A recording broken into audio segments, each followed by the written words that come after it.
Hey folks, I have something special to share with you tonight. Normally I don't do what is it called, confessionals, or when you talk about yourselves, like a vlog, video log on YouTube. But I think I've contributed a fair amount of content outside of myself that I'm entitled. I've earned the right to talk about myself in a candid manner, and that's what I'm gonna do. Please, if you don't want to watch like a candid manner self-speaking video, skip it. Don't bother. Don't waste your time. Far be it from me to say that this is worth your time and attention. It's worth mine because I'm doing it and I'm learning about myself in the process. But that being said, okay, so here's the story. I'm going to tell you how I became a vampire. Now, I might not look like a vampire. I might not sound like a vampire. My teeth might look like a dog's, not a vampire's. Although it could be a dog vampire or a vampire dog. You wouldn't know, but truth be told, the fact of the matter is, I am a vampire.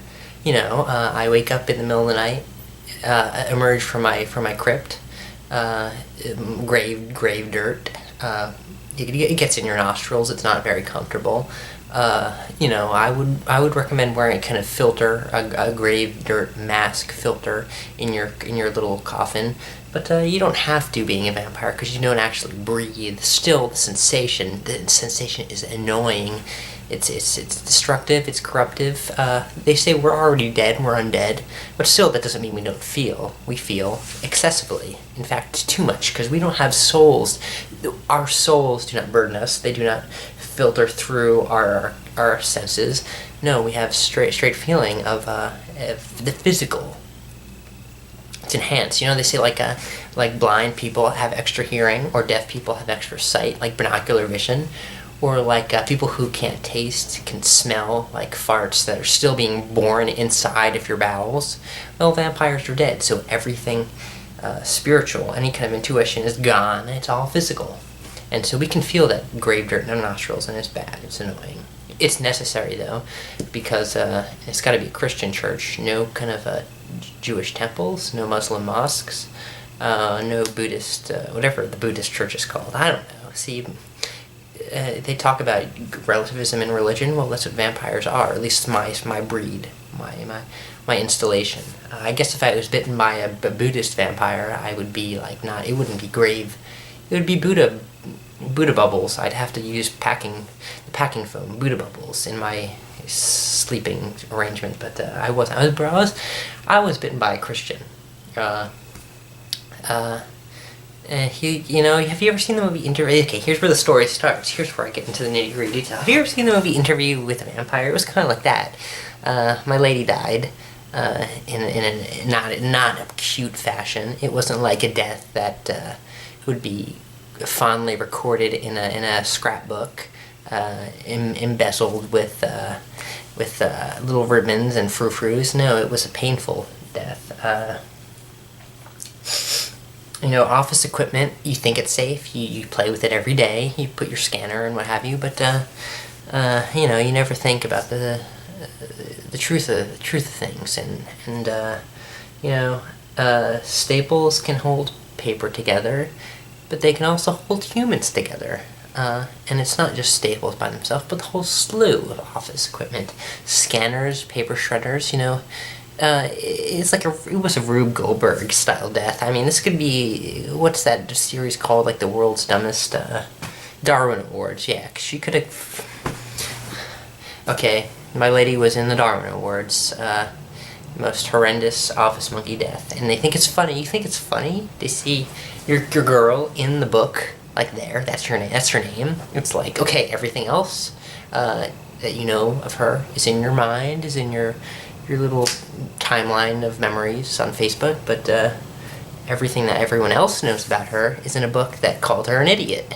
I don't think she was an idiot, but anyway, I was howling and ballooning in the bar one night. I was ready to end it all, jump back into my car and drunk drive into a brick wall, and it was a split fraction of a second. I did, and bam, the blood and the glass, and my body was like a pincushion. I looked like the guy from Hellraiser. That's what happened. But down from the palm trees, swooped some Tom Cruise looking fella.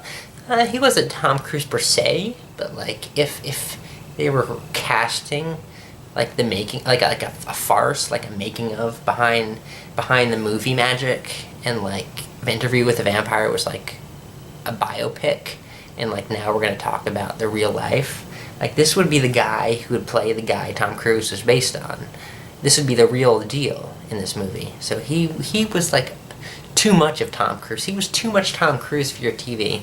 And that was the guy, he did it, and he sucked my blood out and spat it back into my nose, mingled it with his, and then I became a vampire. So now I'm a vampire, and, just like in the movie, I started off small, chewing on some rats, then I met some, okay, it's pathetic, I know, but it's tough being a vampire. Unless you have charisma where you can just get strangers to come into your bedroom, you're gonna have to resort to some more practical solutions, and Craigslist. I use Craigslist all the time. That's how I get my blood. It's pathetic. It's like a notch above rats, I know, but it suffices. I don't have to worry. It's a steady flow. I recommend it full-heartedly to any vampires out there if you're looking for blood, safe blood, disease and drama-free blood. Choose Craigslist. It's good. It's good for that. But anyway, okay, that's my story about how I became a vampire. What am I doing with my vampire stuff? Driving the automobile, going to work, life as usual, like they say you won the lottery, what are you gonna do? I'm gonna go to Disney World, of course. I'm gonna come back home and go back to work. Life as usual. Because I'm not gonna let that get to me. I'm gonna let that screw with my mind. That's how the tragic vampire ends. By letting the vampirism get to him. He starts acting too vampirish. He becomes like a rock star. He's too big for his britches, so to speak. I am humble. It's a gift to be simple. It's a gift to be sweet. I don't let that hit me. No. I just be myself. And then the vampire is like, it's not my identity, so to speak. It's there. It's something I grow with, but I don't let it change who I am at my core. Okay, and I think that's important for anything. Any kind of sudden change a person incurs that's like outside the realm of their control. It certainly wasn't in my control to become a vampire. It was in my control to try and kill myself in a drunk driving accident. And I guess that's how my control ended. When you drink and drive, you don't have control. Like, granted, this can become a huge philosophical debate, and we can go into realms that don't have to do with how I became a vampire.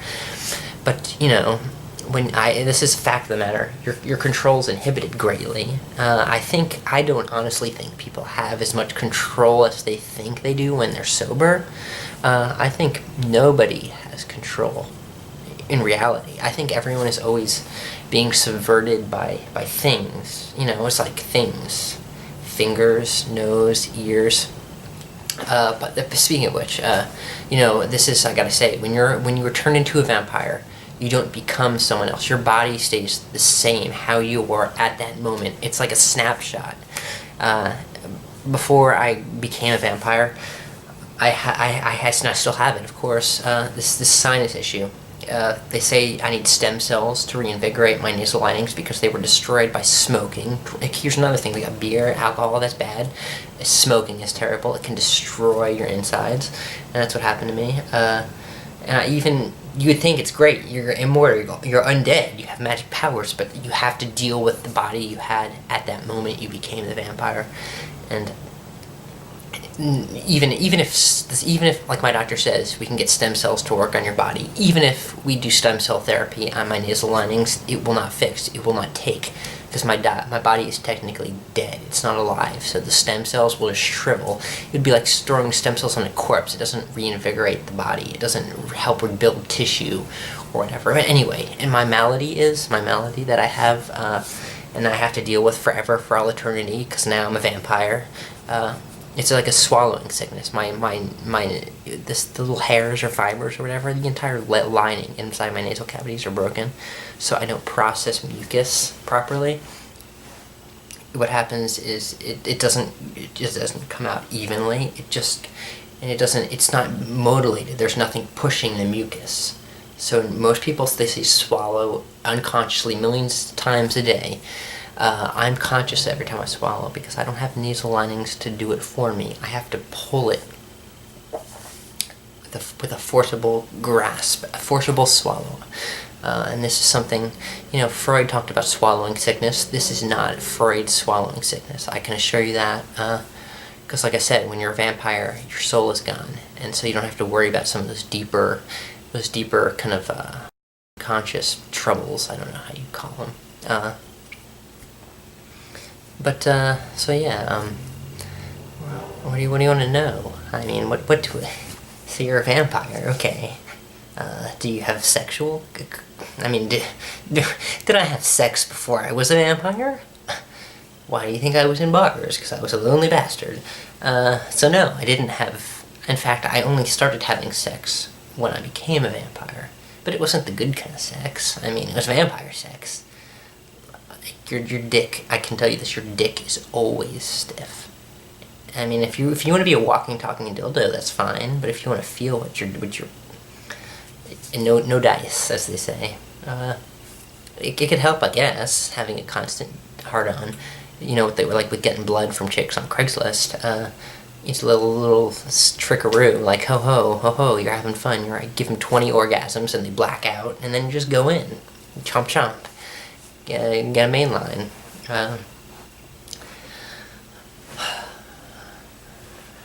What else is important? How I became a vampire. I mean, it helps me do my videoing, I guess, a little bit. I'm not as restrained by the kind of things that ordinary people would be. And I think this has to do with the medium of just the fact that using a camera you can imprint things for eternity. I think it's in that sense, as a vampire, I'm more in tune with the process, I mean, there's nothing like internal. I mean, you have skill or you don't have skill. Like I said, little bits here and there. What else? I mean, what I don't get. Here's the thing I hate. This is... Okay, Interview with the Vampire, it was a good movie. It was okay. I mean, it really... What I liked about it was the way it dealt with time. I mean, it managed... Okay, you have very small compartmentalized vignettes in this movie, but they managed to drag it over centuries. And I think it was the pacing in that movie that made it so great and epic. You can have an epic, like, okay, here, we're gonna, like, this is the thing, another movie that dealt with time over a great periods. Mel Brooks' History of the World Part 1. That was a good movie, but it didn't mesh. It didn't mesh the various sequences, the segments. I felt like I was watching, like, here's Mel Brooks doing Saturday Night Live, and each sketch is independent. But Interview with the Vampire, it brought them all together, and I think just every little bit of design in each segment was interconnected. And like the pivotal moment at the end where he's cruising along in the steering wheel down the highway. Okay, and you've got the modernity, but then you see his wrist ruffles, that kind of the style of the period in which he was turned into a vampire, and just everything it was intelligently interconnected. Certain habits, certain things, certain core identities you don't let go. You don't just drop. I like that about that movie. And I have not yet been able to capture that period of time. I'll let you know how it works, guys. When I become like a 5-century-old vampire, I'll let you know if it was like how the movie did. But just as a viewer, I thought that was cool, And this is something to look forward to for me. And I think for other vampires. But anyway, back to the point. Vampire culture, this is what I'm trying to get flipped out of it. I hate this poser stuff where they're all like, oh, I'm alienated. I'm alienated, so I'm a vampire. No, if you're alienated, become an alien. Don't be stupid. Don't become a vampire. Vampires are not alienated. Vampires are not alien. Vampires are humans without souls. Zombies and vampires, I think, are very related. Zombies are bodies without souls or mind. Vampires are bodies and mind without soul. So it would be like, okay, and then it's, so if in terms of like, okay, so here's like the overworld and the underworld. Overworld is humans. One layer down is vampires. That's humans have body, mind, soul. Vampires have body, mind, no soul. Zombies have body, no mind, no soul. You get one layer below your dust, okay? But so let's try and envision body, mind, soul. What's the next layer? I don't know. You know, that's where the real question. So your mind starts spinning in circles. That's what we're talking about. I keep getting sidetracked. It's just you know, you can have all these ideas and think about them throughout the day, but until you're actually in a position to talk about them, you don't realize what it is you're thinking. It's like creation and thought. I mean, it's like you become more of a person when you talk.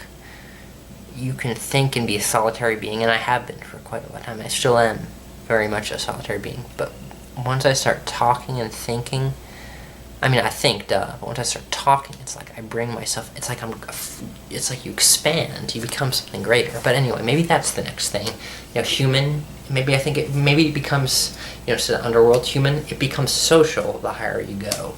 And, you know, macrocosm and like the Starship Federation or something, you know, millions of different species, and yet all one unit. That's the future. I don't know how vampires are going to fit into that. I couldn't guess. I've never seen like a Star Trek episode about vampires. There probably is one, like one tiny one.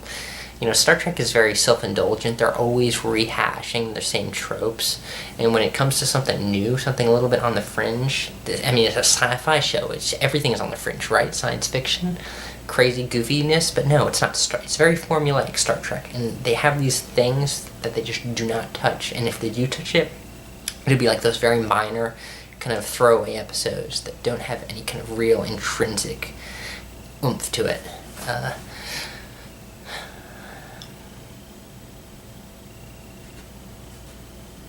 I mean, alcohol affects you as a vampire, but not as much as it does when you're a human, because alcohol destroys brain cells, but when you're a vampire, you're constantly regenerating your cells. So I mean, it's very, very short. It's like I guess the equivalent is huffing like that. The whippets or whatever it is they call it, like when you huff like whipped cream spray, aerosol whipped cream or whatever it is. Just short shock of like confusion. That's all you get from alcohol as a vampire, because very quickly your brain cells are regenerated. Maybe I've never tried opium, but I bet, like, because I know that they say like the opiates are more spiritual, like you become, because it totally obliviates the self. Alcohol does not obliviate the self. Alcohol lets you see yourself being obliviated. But I can imagine doing opium, like you really see some deep abyss as a vampire, because your soul is gone. So like once you obliviate the self, the body, there's probably like nothing. You probably enter like some kind of weird like Buddhist like Zen. See, that's one thing I don't. I know I told you I was bitten by a Christian, but or someone of Western Christian thought who had I don't know how it works. Like if like religion is genetic or not. I mean, becoming a vampire and having these vampire strains delineated by like what you perceive to be like cultural, religious type of stuff. I mean, it's weird, but I mean, I don't know. Is there anything beyond this now? I mean, as a human, you ask the question, is there anything beyond this? You're not serious about it, and so suddenly you're a vampire, now you have to be serious about the question? No, that's retarded. I mean, not to be on PC, and when you're a vampire, who cares if you say retarded? But no, I mean, it's not a fair thing, like, to have to push these like end game questions on me because I'm a vampire, and vampires like somehow throw away their soul and like are damned to hell or something. That's not fair. And so, like, now, like, I've got to be, like, some kind of litmus test to your deep-held beliefs? No, who cares? Come on. Really? I didn't go to divinity school. I don't have, like, magical answers to throw at you. I mean, whatever. Fact of the matter is, though, you know, people are different, and there are very observable finite differences, like how people say, like, you're divided by race and culture and stuff. Like, you know, okay, you look like something, you look like someone. Where's that held? You know, certain tendencies, certain genetic dispositions. You know, I don't need to get postmodern about it. It's because it's stupid. It's fact of the matter. This is what I always say. Fact of the matter. This is what kind of drove me to kill myself in the first place. You know, a very rigid set of thinking, but I still think it's true. You know, life is, period, end of sentence. You know, what's the dependent clause? There doesn't have to be a dependent clause. Life is, period, end of sentence. You know, I've rambled on enough. Do vampires watch TV? Do vampires eat breakfast cereal? What happens if a vampire is bitten by a bug? Does the bug become a vampire? Come on, stupid questions. I don't know answers to these questions. But you want them, don't you? I mean, life happens. A lot of things happen. No, bugs don't become vampires. That's stupid. Humans become vampires, but it's ritualistic. Okay, here's the thing. Politics, okay, is just a fluid, it's a theoretical, it's an abstraction, it's a high-level function, but it still is. You know, things are.